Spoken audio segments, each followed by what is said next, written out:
Sous Yves Fernand Manfouambi, le ministère du Commerce et des PME est devenu une des principales places fortes du gouvernement, avec un ministre très présent sur le terrain sur le plan national et sur la scène internationale. Dès le 8 avril, un mois après son retour dans l'équipe gouvernementale, Yves Fernand Manfouambi fait, devant l'ensemble du personnel de son département ministériel, la présentation de la stratégie nationale de développement du secteur privé. Il dévoile ainsi son plan d'action, marqué notamment par l'annonce d'un nouveau code du commerce. Puis, il se met à la préparation de l'élection du bureau directeur de la Chambre de commerce qui devrait se tenir non plus en ce mois de juin, mais en novembre prochain. Ensuite, l'ancien directeur général du budget se rend au Cambodge et au Vietnam où il prend une part active à la mission économique et commerciale de la francophonie.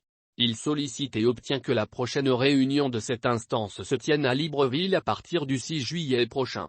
La voix du Gabon qu'il porte est ainsi entendue.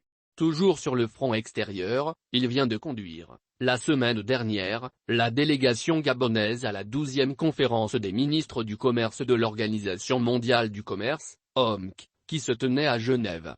Mardi 21 juin, il représente le Gabon à la réunion du Conseil des investisseurs français en Afrique noire, SIAN, à Paris.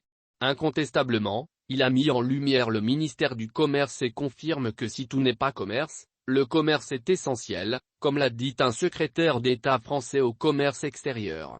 En tout cas, personnalité très engagée et très déterminée, Yves Fernand Manfouambi montre qu'il veut rapidement arriver à des résultats. Autre ministre en vue après une relative discrétion, Jean-Norbert Dyramba. Le ministre du Tourisme vient de présenter, le 9 juin dernier, une nouvelle stratégie nationale du tourisme visant à mieux vendre la destination Gabon. Après avoir pris le temps nécessaire pour observer, l'ancien maire LD, les démocrates, de Mouila a enrichi l'ancien dispositif, l'adaptant aux exigences actuelles du secteur. Plus clair, plus cohérent et plus attractif, ce document est apprécié des acteurs locaux du secteur du tourisme et de l'hôtellerie. Pour sa part, tombé dans un département assez délicat, les transports, Brice Paya est au front pour mettre fin à la déliquescence des entreprises placées sous la tutelle de son ministère, CNI, Sogetra, et, bien évidemment, il s'est résolument mis en première ligne face au casse-tête continu qu'est la Cetrag qui doit, selon lui, moderniser la voie ferrée dont elle a hérité. Si ces projets de restructuration devaient aboutir, ils permettraient de relancer l'ensemble de ce secteur si sensible. Au départ, l'opinion était assez interrogative, voire dubitative, sur l'ancien secrétaire général de l'Assemblée nationale, mais aujourd'hui, il a su démontrer ses capacités en matière de redressement des entreprises du secteur. On pourrait y ajouter le ministre de la Justice, Erline Antonella Ndambedama, qui a eu la bonne idée de faire construire un bâtiment moderne d'incarcération pour les femmes à la prison centrale de Libreville. Il lui reste à améliorer ses rapports avec les syndicats du secteur sur la carrière des magistrats. L'ancienne juge paraît toutefois quelque peu lessivée depuis quelque temps. Pour sa part, Alain-Claude Bilibizet a su poursuivre la mise en œuvre des politiques publiques dans le secteur dont il a la charge, et singulièrement dans le domaine de l'eau. Outre les canalisations tracées et creusées sur la bordure des trottoirs de Libreville en vue d'une amélioration de l'adduction d'eau, chefs-lieux de province et chefs-lieux de département le reçoivent régulièrement pour le lancement ou la finition des opérations.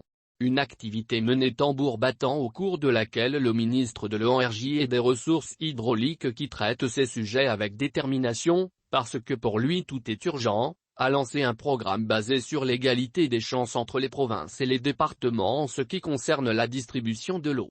Il porte, dans son champ d'action, l'ambition gouvernementale d'amener le bien-être et la qualité de la vie chez les Gabonais.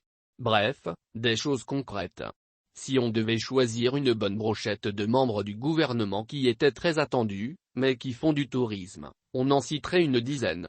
Il y a de la déception lorsqu'on évoque le ministère de l'Intérieur.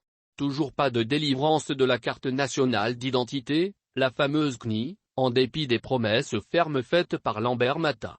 De plus, la criminalité connaît une remontée dans le Grand Libreville notamment. Ce qui pourrait faire de Libreville une des villes les plus dangereuses du continent. Une large majorité de Gabonais jugent insuffisante la performance du gouvernement dans la lutte contre la grande criminalité. Le manque de résultats dans ces deux domaines symbolise l'échec de l'ancien secrétaire général du ministère de l'Intérieur. Son vécu et sa présence continue dans le département semblent ne pas l'aider outre mesure. Le ministre de la Santé et des Affaires sociales fait lui aussi partie des membres du gouvernement qui déçoivent. En dépit de ces descentes dans l'échu, les lignes ne bougent pas ainsi que l'attestent bien de leaders syndicaux de son secteur. En outre, le fait que son nom soit cité dans la gestion des fonds Covid ne le rend pas populaire dans l'opinion qu'il attend aussi sur l'amélioration du fonctionnement des organismes de protection sociale. Protéger les personnes vulnérables, à l'instar des retraités et des Gabonais économiquement faibles, devrait redevenir une priorité, mais que voit-on? La CNSS et la CNAMC sont dans la gadoue. Guy Patrick Obiandon peut-il être le ministre qui sauvera les deux caissants? Nombreux en doutent. Dans la même veine, le ministre de l'économie, bien qu'en poste depuis une trentaine de mois, paraît dépassé par les événements. Le dialogue social n'est déjà pas son point fort. En tant que préside de la commission sur la lutte contre la vie chère, que dit-elle de l'inflation galopante? Quelle étude a-t-elle publiée sur l'inflation? Quelle est la stratégie gouvernementale pour améliorer le pouvoir d'achat des populations? Motus et bouche cousue. Où en est le plan d'accélération de la transformation, PAT, de l'économie du Gabon? Où est passée la relance de l'économie? Motus et bouche cousue. Les critiques qui lui sont faites sur tous ces plans paraissent justifiées. Question, Nicole Janine Lydie Roboti-Ambou est-elle vraiment à la hauteur à ce poste de ministre de l'économie du Gabon? Francine Kéhan-Dzigué, lui, accumule maladresse sur maladresse à chacune de ses sorties médiatiques. Un ministre ça démissionne ou ça ferme sa gueule, lui aurait conseillé Jean-Pierre Chevènement qui avait choisi de partir du gouvernement Rocard en janvier 1991 à la suite de plusieurs désaccords avec le Premier ministre. Depuis qu'il a, l'année dernière, publié un plan de lutte contre la corruption, les résultats tardent à se faire voir. Ce ministre a-t-il perdu d'avance ses combats pour la bonne gouvernance? L'opinion n'a aucun doute à ce sujet. Il n'a pas pris le couteau du bon côté, a dit de lui un avocat du barreau du Gabon. Complètement disparu de la circulation est le ministre de la Promotion des investissements et de l'amélioration du climat des affaires. Depuis son départ du département du commerce, Hugues Badinga Madiya semble se chercher un nouveau pas de danse qu'il ne parvient pas à trouver. Le secteur de l'urbanisme et de l'habitat est confronté depuis plusieurs années à des conflits fonciers. Olivier Abel-Nan-Ekomiyé ne s'est jamais montré en capacité d'y apporter des solutions. Bien qu'il ait dirigé pendant quelques années la NUTC, le mastodonte régulant le secteur, l'ancien banquier semble flotter. Ou plutôt il nage. Et risque de se noyer. En tout cas, l'opinion n'a pas perçu chez ce membre du gouvernement une détermination à régler les problèmes. Au ministère de l'Enseignement supérieur, on a oublié d'organiser les élections universitaires. Le mandat des responsables des universités et grandes écoles a expiré depuis 6 mois. Au ministère des Sports, Franck Nguema a montré de trop nombreuses lacunes dans le management des hommes et des événements.